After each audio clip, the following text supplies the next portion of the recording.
안녕하세요.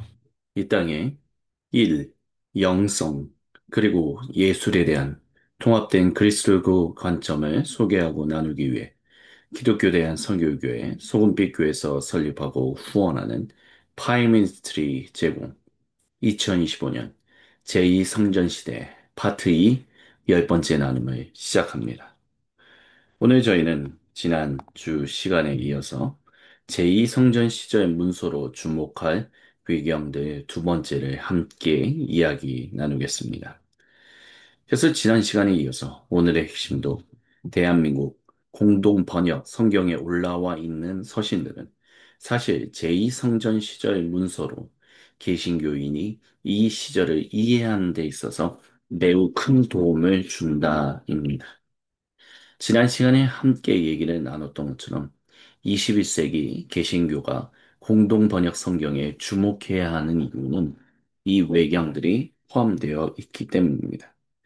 그래서 지난 시간에 저희는 토빗, 유딧, 그리고 솔로몬의 지혜서에 대해서 함께 이야기를 나눴습니다.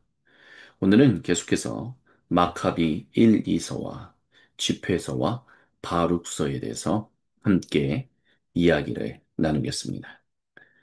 오늘 먼저 같이 이야기 나누고자 하는 것은 마카비 1, 2서입니다.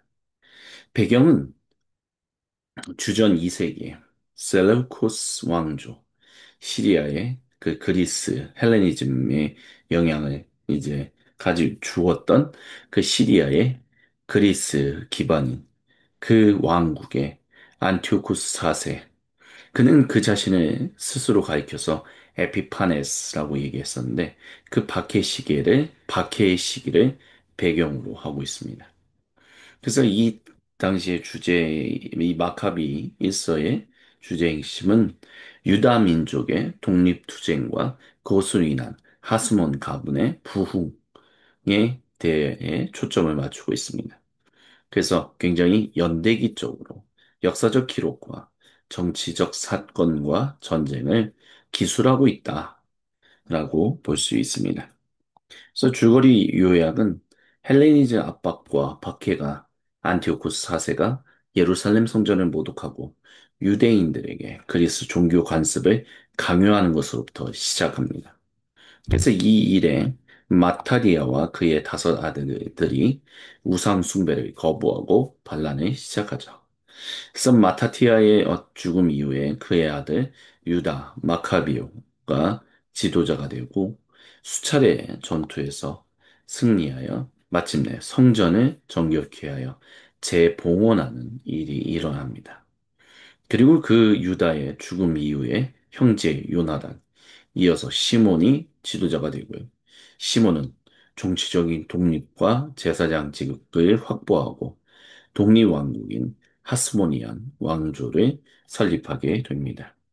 그래서 이제 하스모니아 왕조의 정치적 토대가 마련되었다라고 하면서 마카베의 일서는 마무리 짓게 됩니다.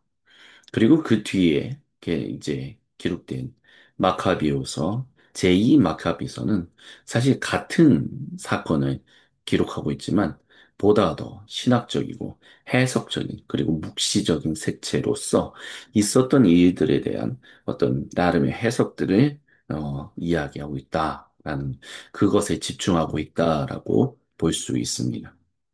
그래서 서문과 목적은 예루살렘 성전과 율법의 거룩함, 기도의 힘을 강조합니다. 그래서 안티오코스 이 4세가 이 유대인들을 박해하고 성전을 모독했던 일들에 대해서 이야기를 하고 있어요. 그리고 유다 마카비오의 이 지, 지도와 전투에 대해서 그리고 순교자에 대한 이야기가 7장에 기록됩니다. 그리고 역시 성전이 재봉헌된 것과 그것으로 인하여 시작된 한우카 기념일에 대해서 설명합니다. 이 두 책의 그래서 차이와 핵심의 의의는 결국 방금 전에 말씀드렸던 것처럼 마카비에서는 연대기적이고 역사 신학적인 접근을 하고 있다면 마카비에서는 보다 신학적이고 묵시적인 해석을 하고 있다는 것입니다. 또한 마카비에서의 초점은 하스모니안 가문의 이제 지도와 독립운동에 초점을 맞춘다면 마카비서는 하나님의 개입, 부활 신앙, 순교의 영성에 대해서 이야기를 하고 있습니다. 그래서 뭐 계속 강조드리지만 이 두 책, 좀 같은 사건을 다른 방향으로 이제 이야기하고 있지만 모두 제2성전기 유대교의 언약 정체성과 성전과 율법의 중요성, 그리고 이 이후에 나타나는 신약의 배경이 되는 부활신앙과 묵시적 세계관을 이해하는 데 있어서 핵심적인 자료다라고 말할 수 있습니다. 그래서 이와 같은 것을 통해서 우리가 이제 기억해야 하는 것은 바로 이 언약적인 율법주의가 마카비 1, 2서를 통해서 우리가 계속해서 찾을 수 있다는 것입니다. 하나님께서 먼저 은혜로 유대인들을 선택하셨고 그 선택 안에서 유대인들의 율법 준수는 언약을 유지하는 표지다라고 얘기한다는 거죠. 세인 디라이트 교수님은 바울이 유대교의 행위 전체를 부정한 것이 아니라 하나님께서 비유대인들을 포함하여 구속사적인 전환을 이끌어내고 있는데도 불구하고 유대인들이 그것을 받아들이지 않는 것에 대해서 비판했다라고 말합니다. 그리고 이와 같이 마카비 1, 2서는 또한 유대인의 정체성이 무엇이냐라는 부분에 대해서 질문을 던집니다.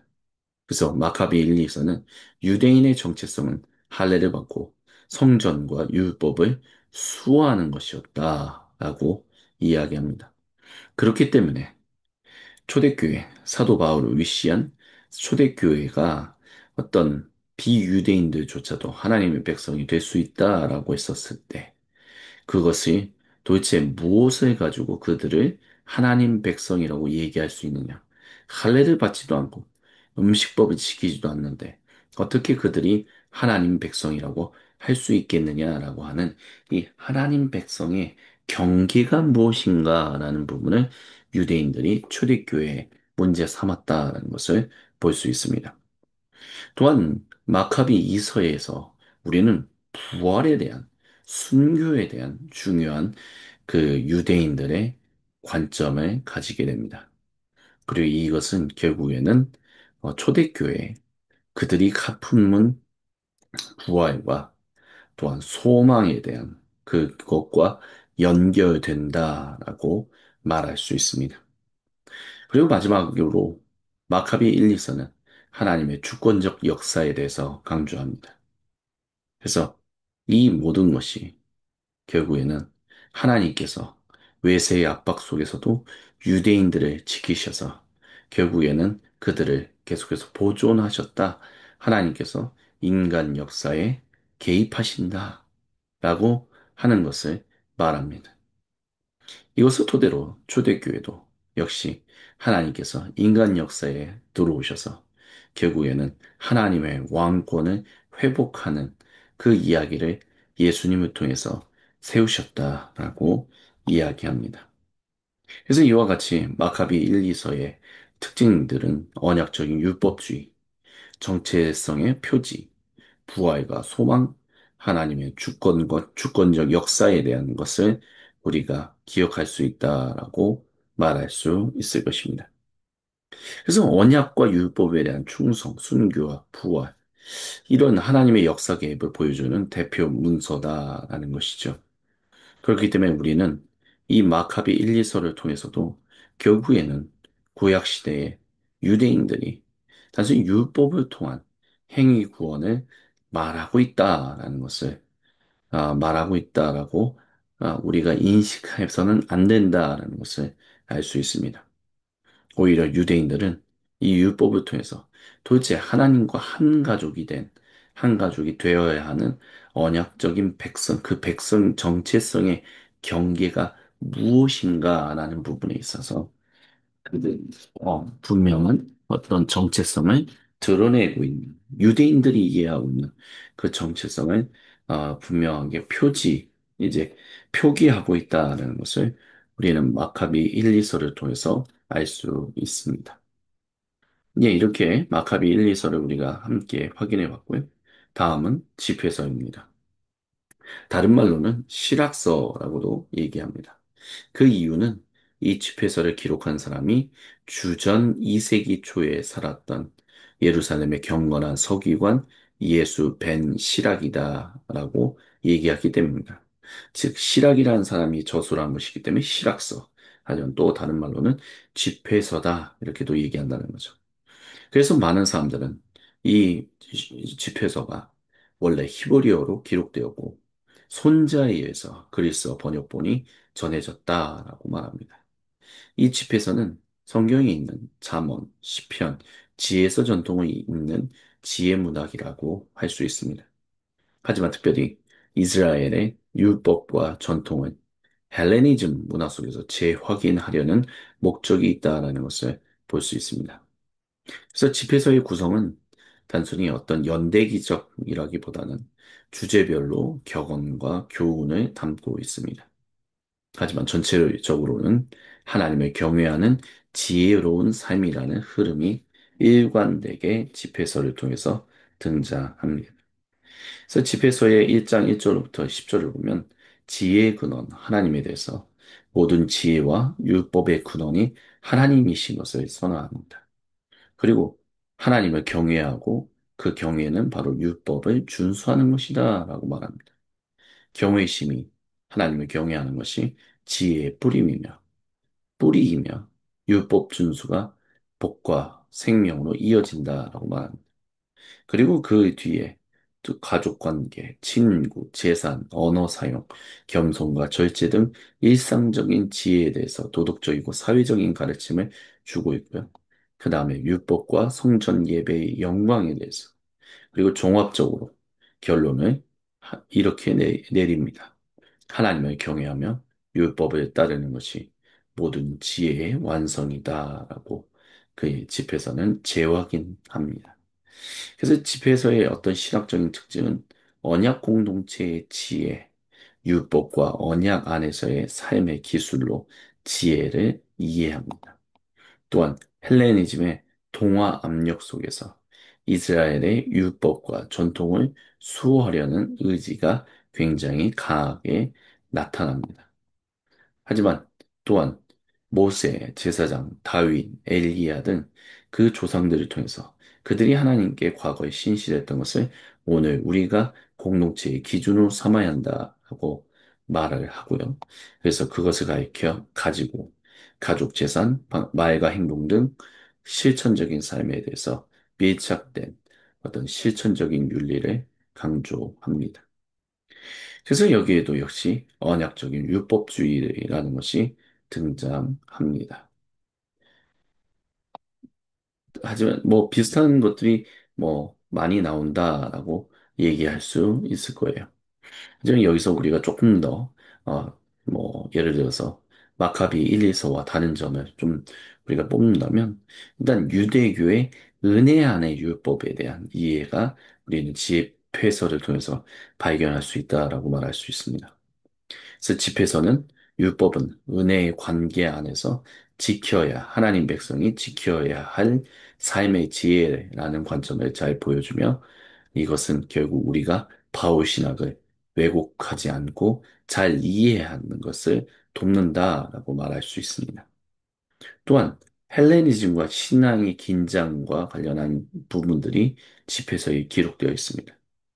그래서 이것은 오늘날 그리스도인들이 세속 문화 속에서 하나님 백성으로서의 정체성을 어떻게 지켜야 할 것인가라고 하는 부분과 연결해서 이해할 수 있습니다. 또한 예수님과 초기 그리스도교의 배경이 바로 이런 집회서와 같은 지혜 전통의 영향을 받은 문화권에서 활동했다는 것을 우리는 알 수 있고요. 교회와 유대 전통의 연속성에 대해서 우리는 계속해서 유대교와 초대교회가 단절되어 있었던 것이 아니라 연속과 재해석 속에서 계속해서 이 깊은 연관점을 가지고 있었다는 것을 우리는 집회서를 통해서 알 수 있습니다. 그래서 집회서는 결국 제2성전기의 지혜 문학으로 하나 이런 공동체의 지침을 재확인하고 있고요. 이것을 통해서 이 바울 시대의 유대교가 주 1세기의 유대교가 제2성전 시대의 유대교가 언약적인 관계 안에서 율법을 실천한 공동체였다라는 것을 보여줍니다. 마지막으로 이제 오늘 같이 이야기 나누고자 하는 마지막 부분은 바로 바룩서입니다. 바룩서의 저자와 배경은 예레미야 예언자의 서기인 바룩의 이름을 빌려 쓴 것으로 전해집니다. 실제 기록 시기는 역시 주전 2세기 전후입니다. 신바빌로니아 제국의 포로기 이후 헬레니즘의 압력 속에서 율법과 언약 정체성을 재확인하려는 공동체적인 상황을 반영합니다. 그래서 주요 내용 흐름을 살펴본다면 1장 1절부터 14절은 신바벨로니아 제국 포로 상황에서 바로 이 유다 백성을 대신해 예루살렘 성전에 드릴 제물과 기도를 보내며 회개의 기도를 바치는 것이 등장합니다. 그래서 회개 기도의 구체적인 내용이 1장 15절로부터 3장 8절에 나오는데요. 조상과 백성이 하나님을 거역했기 때문에 재앙, 포로로 끌려가는 일이 임했다라는 고백과 그럼에도 불구하고 하나님의 의로우심을 이제 추구하며 백성의 불순종을 대조하는 그런 부분들도 등장합니다. 또한 자비를 간구하며 회개를 선언하죠. 그 다음에 3장 9절부터 4장 4절은 지혜를 창가합니다. 참된 지혜는 하나님께 있고 율법이 곧 그 지혜임을 선포합니다. 4장 5절부터 5장 9절은 위로와 희망에 대한 이야기를 전해줍니다. 예루살렘과 시온에 위로를 전하며 하나님이 포로된 백성을 다시 모으실 것을 약속한다라는 것을 말합니다. 그래서 이렇게 바룩서는 율법이 곧 지혜다라는 것을 강조하고요. 언약 공동체의 회개는 결국은 재앙이 개인의 불운만이 아니라 공동체적인 불순종의 결과로 일어나는 것이다라고 얘기하며 공동체적으로 하나님과의 언약 관계 회복을 구하는 기도를 주님께 올려드립니다. 그리고 또한 종말론적인 희망을 얘기해요. 단순한 역사 회복이 아니라 하나님의 영광스러운 구원 행위와 왕권 회복을 기대합니다. 또한 바룩서는 예레미야 전통을 계승합니다. 예레미야서에 나오는 심판, 회개, 회복 주제를 계승하면서 성전 중심의 신앙을 새롭게 강조하고 있습니다. 그래서 이런 것들을 살펴본다면 결국 이 바룩서의 특징들은 회개와 공동체적인 책임을 얘기하고 있다라고 볼 수 있습니다. 개인주의적인 신앙을 넘어 공동체적 불순종과 회개를 성찰하도록 도전합니다. 두 번째로는 율법에 대한 긍정적인 이해를 살펴볼 수 있습니다. 율법은 억압적인 규범이 아닌 하나님의 지혜와 생명의 길로 이, 이들은 바라본다라는 것이죠. 또한 세 번째로 비유대인의 어떤 포용과 배경 이해가 등장한다라고 말할 수 있습니다. 바룩서의 어떤 그런 경계 설정을 이해하면 바울이 왜 비유대인도 언약 공동체에 포함시키려 했는지 더 깊이 알 수 있습니다. 또한 희망과 위로의 신앙에 대해서 얘기합니다.